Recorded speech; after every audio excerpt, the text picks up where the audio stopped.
सुबह की नर्म धूप कमरे की खिड़की से अंदर आ रही थी। सिया की आंख खुली तो सामने सोफे पर विराट को सोते हुए पाया।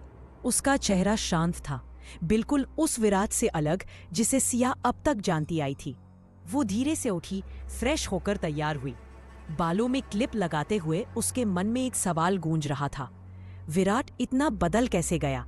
जो लड़का हर छोटी बात पर गुस्सा कर देता था, वो अब उससे ऊंची आवाज में भी बात नहीं करता। कल जब उसने सिया की रसोई में मदद की थी, वो पल बार बार सिया के दिल को छू रहा था। शायद दुनिया में कोई और लड़का होता तो इतना नहीं करता। सिया धीरे धीरे चलती हुई उसके पास आई। वो अब भी सो रहा था। सिया ने हल्के से अपना हाथ उसके सिर पर रखा। न जाने क्यों अब ये विराट उसे अच्छा लगने लगा था। तभी विराट की आंखें खुली। उसने सिया का हाथ पकड़ लिया और बिना पलकें झपकाए बोला, क्या कर रही थी? सिया एकदम घबरा गई। कुछ नहीं, मैं तो बस आपको उठाने जा रही थी। विराट मुस्कुराया और सिया को अपने पास खींच लिया। तो मुझे छूकर उठाने आई थी? सिया शर्मा गई, उसकी आंखें झुक गई। विराट जी, छोड़िए ना। विराट ने धीमे से उसका हाथ छोड़ा, लेकिन उसकी नजरों में अब भी कुछ था, कुछ ऐसा जो कहता था कि अब सब बदल चुका है। सिया ने खुद को संभाला और बोली, मैं नीचे जा रही हूं। फिर वो हल्के कदमों से वहां से चली गई, लेकिन उसके दिल में अजीब सी गर्माहट थी, शायद वो एहसास जिसे प्यार कहते हैं। अंदर जाकर देखा तो उसकी सास श्रद्धा वहां पहले से ही मौजूद थी और नाश्ते की तैयारी कर रही थी। श्रद्धा मुस्कुराकर बोली, सिया बेटा, तुम आ गई। मैं बस नाश्ते का इंतजाम कर रही हूँ। आज एक खास मेहमान आने वाली है। कौन माँ? सिया ने हल्के आश्चर्य से पूछा। श्रद्धा ने हाथ रोकते हुए जवाब दिया, विराट की बचपन की दोस्त आराध्या। तुम्हें नहीं बताया क्या उसने? सिया थोड़ी चौंकी। नहीं माँ, उन्होंने कभी जिक्र नहीं किया। श्रद्धा ने गहरी सांस ली और मुस्कुराकर बोली, आराध्या तुम्हारी दादी की दोस्त की पोती है। उनके बेटे की बेटी बचपन में तो जैसे दोनों एक दूसरे की सांसों में रमे रहते थे। हर वक्त साथ खेलना, खाना, हंसना, सब कुछ। कई साल पहले वो अपने परिवार के साथ अमेरिका चली गई थी। अब वापस आ रही है और आज हमारे घर भी आएगी, विराट और हम सब से मिलने। सिया ने खुद को शांत रखा और नाश्ते में माँ की मदद करने लगी। थोड़ी देर में सब लोग नाश्ते के लिए टेबल पर जमा हो गए।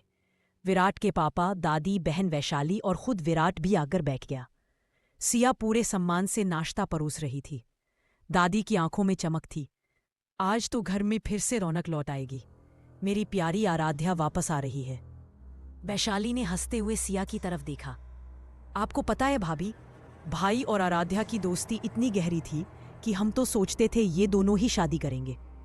सिया हल्का सा मुस्कुराई, लेकिन उसके भीतर कुछ टूटने जैसा महसूस हुआ। उसी वक्त विराट भी आ गया। क्या बातें हो रही है इतनी हंसी खुशी वाली? दादी ने कहा, तेरी आराध्या आ रही है आज। विराट थोड़ा हैरान और खुश हुआ। सच में?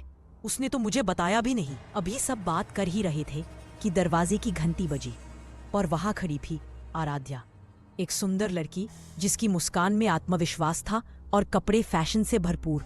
स्कर्ट टॉप में बेहद आकर्षक लग रही बिना किसी झिझक के वो सीधे विराट के पास पहुंची और बाहें फैलाकर उससे लिपट गई। विराट भी एक पल के लिए ठिठका, लेकिन फिर मुस्कुराकर उसे हल्के से थाम लिया। यह दृश्य सिया के लिए आसान नहीं था। उसकी आंखों में हल्की नमी थी जिसे उसने सबके सामने छुपा लिया, पर उसके दिल में एक सवाल उठ चुका था, क्या मैं इस घर में सिर्फ एक परछाई हूँ? विराट ने धीरे से आराध्या का हाथ पकड़ा और उसे सिया के पास लाया। आराध्या, मिलो मेरी पत्नी सिया से। उसकी आवाज में एक अलग ही अपनापन और अधिकार झलक रहा था। सिया थोड़ी असमंजस में थी, पर उसने मुस्कुराकर आराध्या की तरफ हाथ बढ़ाया। आराध्या ने क्षणभर सिया को देखा, फिर बिना किसी झिझक के उसे गले लगा लिया। तुम कितनी प्यारी हो। सिया उसकी गर्मजोशी से चकित रह गई। विराट मुस्कुराया और बोला, अब बताओ पसंद किसकी है? आराध्या ने हल्की नाराजी और शरारत से विराट की तरफ देखा। तुमने शादी कर ली और मुझे बताया तक नहीं। विराट ने जवाब दिया, सब कुछ अचानक हुआ, वक्त ही नहीं मिला तुम्हें बताने का। आराध्या ने थोड़ी देर उसकी आंखों में देखा, फिर मुस्कुरा दी। ठीक है, सुबह का वक्त था। सब लोग ड्राइंग रूम में एक साथ नाश्ता कर रहे थे। टेबल पर हर वो चीज थी जो सिर्फ आराध्या की पसंद की थी। पूड़ी, आलू की सब्जी, इडली, सांभर और फल। सिया ने ध्यान से सबको नाश्ता परोसा, मुस्कुराकर सबका ध्यान रखा। फिर सबसे आखिर में वो खुद चुपचाप बैठी और खाने लगी। आराध्या और विराट हंसते हुए किसी पुरानी याद पर बात कर रहे थे और सिया बस उन्हें देखती रही। कुछ देर बाद विराट अपने कमरे में चला गया। सिया भी पीछे से वहां पहुंची और धीरे से बोली, विराट जी, आज मुझे बाजार जाना था, कुछ जरूरी सामान लेना है, चलेंगे आप? विराट शर्ट पहनते हुए हल्के से मुस्कुराया, आज थोड़ा बिजी हूं सिया, कल चलते हैं। इतना कहकर वो तैयार होकर कमरे से निकल गया। नीचे पहुंचते ही आराध्या सामने आ गई। उसने मुस्कुराते हुए कहा, विराट, मैं इतने सालों बाद आई हूं और तुम ऑफिस जा रहे हो? विराट ने उसकी ओर देखा और थोड़ा झिझकते हुए बोला, आज एक जरूरी मीटिंग है, फिर भी अगर तुम कह रही हो तो ठीक है। वो पलटा और ऊपर सीढ़ियां चढ़ता हुआ दोबारा सिया के पास पहुंचा। सिया, तुम भी तैयार हो जाओ, तुम्हें मार्केट जाना था ना, साथ ही चलते हैं, उसने कहा। लेकिन सिया का चेहरा अब नाराजी से भरा था। उसने ठंडी आवाज में कहा, नहीं, अब जाने की जरूरत नहीं, आप दोनों ही चले जाइए। विराट उसकी आंखों में कुछ पल देखता रहा, फिर बिना कुछ कहे पलटा और नीचे चला गया। आराध्या के साथ वो बाहर निकल गया। सिया कमरे में खड़ी खड़ी सोचती रही, उन्हें मेरे लिए वक्त नहीं मिला, लेकिन आराध्या के लिए सब छोड़ सकते हैं। उसके दिल में कोई टीस उठी थी, पर फिर उसने खुद को समझाया, वो बचपन के दोस्त हैं, शायद मुझे ही ज्यादा सोचने की आदत हो गई है। विराट और आराध्या कार में बैठे हुए थे। तभी विराट ने हल्के से मुस्कुराते हुए पूछा, तुम अचानक यहाँ कैसे आ गई? किसी को बताया भी नहीं? आराध्या ने मुस्कुराकर जवाब दिया, दादी ने कहा कि तुम्हारी बहुत याद आ रही है और तुम्हारी शादी में भी नहीं आ पाई थी, तो सोचा एक बार तुमसे और सिया से मिल लूं, बस आ गई। विराट ने कार एक मॉल के सामने रोकी और दोनों अंदर चले गए। आराध्या अपने लिए कुछ कपड़े पसंद करने लगी। उधर विराट की नजर अचानक एक सुंदर ड्रेस पर पड़ी, नाजुक, शालीन और सिया की तरह शांत। वो बिना कुछ कहे वो ड्रेस खरीद लेता है, सिर्फ सिया के लिए। दूसरी ओर सिया के दिल में एक बेचैनी थी, बार बार उसकी निगाहें दरवाजे की तरफ जा रही थी। वो बस यही सोच रही थी, विराट कब लौटेंगे। कुछ देर बाद विराट और आराध्या घर लौटते हैं। आराध्या हाथों में गिफ्ट्स लेकर सबको दिखाने लगती है। उसी समय विराट वह ड्रेस सिया को देने के लिए आगे बढ़ता है, लेकिन तभी आराध्या बीच में बोल पड़ती है, अरे ये क्या लिया है तुमने, मुझे तो देखने ही नहीं दिया। वो उत्साह में वो पैकेट विराट से ले लेती है। ड्रेस को देखकर आराध्या की आंखें चमक उठती हैं। कितनी प्यारी ड्रेस है ये, विराट, ये मैं रख लूं? विराट कुछ नहीं कह पाता। उसकी चुप्पी ही जैसे उसकी मजबूरी थी। सिया सब देख रही थी। उसकी आंखें विराट की तरफ उठती हैं, नाराज, गहरी और टूटती हुई। पर उसने कुछ नहीं कहा, बस चुपचाप वहां से उठकर चली गई। सिया धीरे धीरे कमरे की ओर बढ़ी। दरवाजा बंद करने से पहले ही विराट भी उसके पीछे आ चुका था। ये देख दादी ने एक नजर आराध्या की तरफ डाली। आराध्या मुस्कुराई, जैसे सब कुछ उसी की योजना के मुताबिक हो रहा हो। कमरे में सिया खिड़की के पास जाकर खड़ी हो गई। बाहर अंधेरा छा चुका था, लेकिन उसके मन में और ज्यादा घना अंधकार था। तभी पीछे से विराट की आवाज आई, नर्म लेकिन अपनी जगह रखने वाली, वो ड्रेस मैंने तुम्हारे लिए खरीदी थी, लेकिन आराध्या को पसंद आ गई, इसलिए मैंने उसे दे दी। सिया ने उसकी तरफ देखा, फिर धीमे से बोली, कोई बात नहीं विराट जी। उसकी आवाज में कोई शिकायत नहीं थी, बस एक ठहरी हुई शालीनता। दूसरी तरफ दादी के कमरे में दादी और आराध्या अकेले बैठे बात कर रहे थे। दादी ने गंभीर लहजे में कहा, हमें विराट और सिया को करीब लाना ही होगा आराध्या। जब तक ये दोनों एक नहीं होंगे, मुझे इस घर का वारिस नहीं मिल सकता। आराध्या ने तुरंत जवाब दिया, आप चिंता मत कीजिए दादी, सब वैसा ही होगा जैसा आप चाहती है। बहुत जल्द सिया भी विराट से प्यार करने लगेगी। फिर वह थोड़ा रुककर मुस्कुराई, बस ये रिश्ता जुड़ जाए और फिर इस घर में वह आ जाए जिसका हमें इंतजार है, हमारा वारिस। दादी ने संतुष्टि से सिर हिलाया। घर में चुपचाप एक खेल खेला जा रहा था। मुकाम सिर्फ एक था, विरासत। दादी की आंखों में उम्मीद चमक उठी, जैसे किसी पुराने अधूरे वादे को पूरा करने की दिशा मिल गई हो। रंधावा ग्रुप का ऑफिस। विजय रंधावा अपनी बड़ी सी घुमावदार कुर्सी पर बैठा एक गहरे गुस्से में अपनी अंगुलियां मेज पर तकटकाने लगा।